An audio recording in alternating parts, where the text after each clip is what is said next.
This took a while to record as I've been swamped with schoolwork and been attempting to do solo master substratum, which I'm super close to finishing.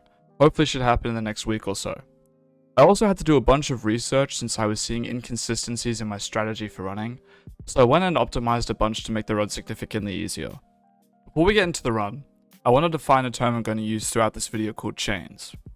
Chains are the paths of rooms you get during the run. You'll always have a corner chain and a wall chain. I'll be referring to the corner chains as chain 1 or corner chain, and the wall chain as chain 2, side chain, or wall chain. The start of the run is always the exact same. Start by locating which rooms are open. You'll want to enter the corner chain first, clearing out the first room. Focus kill the low health adds first, then move into the second room, this time focusing down the Minotaur. Once the Minotaur is dead, head back to the middle room, then head into the side chain. There will always be a Hydra in this room. However, this is where the run can differentiate.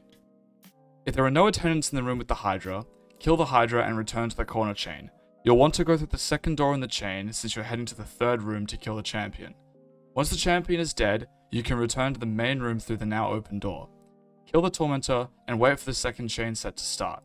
The other alternative is that there are no attendants in the room. In that case, you'll want to clear the first room and kill the Minotaur in the second. Then head back to the corner chain, entering the first room and killing the Hydra that should now be in there. Once the Hydra is dead, leave and go back through the middle, re-entering the side chain, head to the third room through the second and kill the champion. Then go back to the middle to kill the Tormentor. Now that you're at the second set of chains, it becomes an RNG check. You're always going to want to run the same route. Run the first two rooms of the corner chain, clearing adds in the first room, Minotaur in the second. Then return to the middle room, enter the wall chain and clear the Hydra. Regardless of whether or not the Hydra in there is accompanied by attendants or not, you go and clear the second room in that chain before returning to the middle again. If there were attendants in the room with the Hydra, you're going to go back to the first room in the corner chain, kill the Hydra, then return to the wall chain, going through the second room to the third room in the chain, and killing the champ.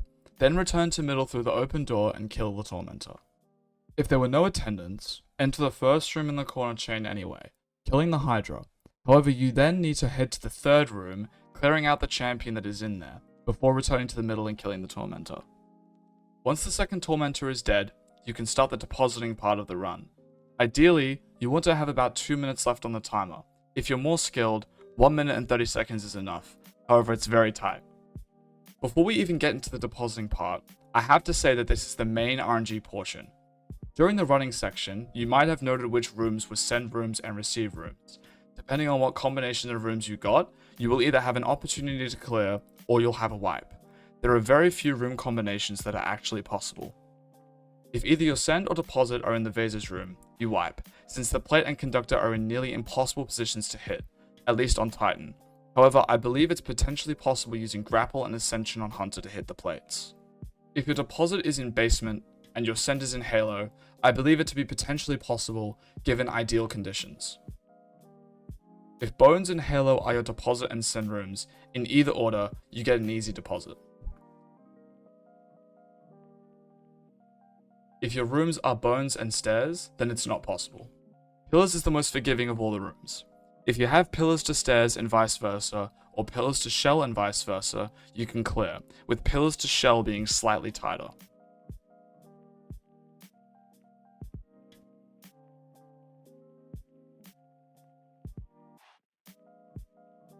Finally, if you have a shell to graffiti or vice versa, it's just simply not possible due to time. Now that you know which room combinations are and aren't possible, you can start the depositing portion. Assuming you have a possible combination, you can start in either of the two pairs of rooms. Start by hitting the send plate. You'll then want to eager into the other room, standing close to the plate and hitting it only when the plate starts glowing again. Then, eager back into the other room and repeat. Do this until you get a text pop up in the corner of your screen saying all resonance have been called forth. Then stop bouncing the charge between the plates. Head to the send room and start picking up 3 resonance. While you pick up resonance, a subjugator will spawn in. You'll want to kill it once you have all 3 resonance. Then send it back and eager into the deposit room. As you enter the room, shoot the conductor to prime it, then hit the plate once the plate starts glowing, which should charge the conductor. If not, just repeat the process from killing the subjugator. Assuming you successfully deposited it once, head to the other pair of send/deposit rooms. Since you should still have 2 resonance left over, go straight to the send room and do the same thing you did in the first room to deposit, except no killing subjugators. This should charge both conductors, which means you now need to head to the middle for the final time. With your 1 resonance, you need to kill the subjugator that is in there, deposit it into the box, and congratulations, you have officially deposited 1 resonance, solo, in substratum. The final thing I want to talk about is the loadout I use, which has changed quite a bit since I first soloed the encounter. First up, Succession, changed from Vorpal Weapon to Reconstitution, since you only need 1 max stack Reconstitution shot to break both shoulders on the Tormentor. Trinity Ghoul is the MVP of this loadout, nothing needed to be said here. Using a Vortex frame Eager Edge Sword over an adaptive frame is possibly the best change I did. Everything just became easier. It's a very good thing to use if you have it. Switch to a Trace Rifle once you get to the depositing phase. I use Appetence because of overflow, but it really doesn't matter at all. The stats, no need to say the resilience needs to be at T10. The strength needs to be as high as possible, then focus intellect.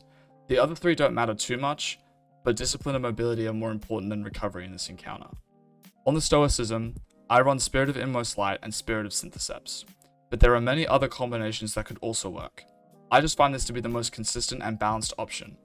Frenzied Blade for triple consecration and Thrust for easy orb pickup and a little bit of extra movement. Hands-on is important for getting Thunder Crash back as often as possible, and a Harmonic Siphon helps generate orbs for your double arc surges and recuperation. Pair the Siphon with Heavy-Handed for more orb generation, and use Powerful Attraction and Time Dilation for near constant upkeep on surges and health regen.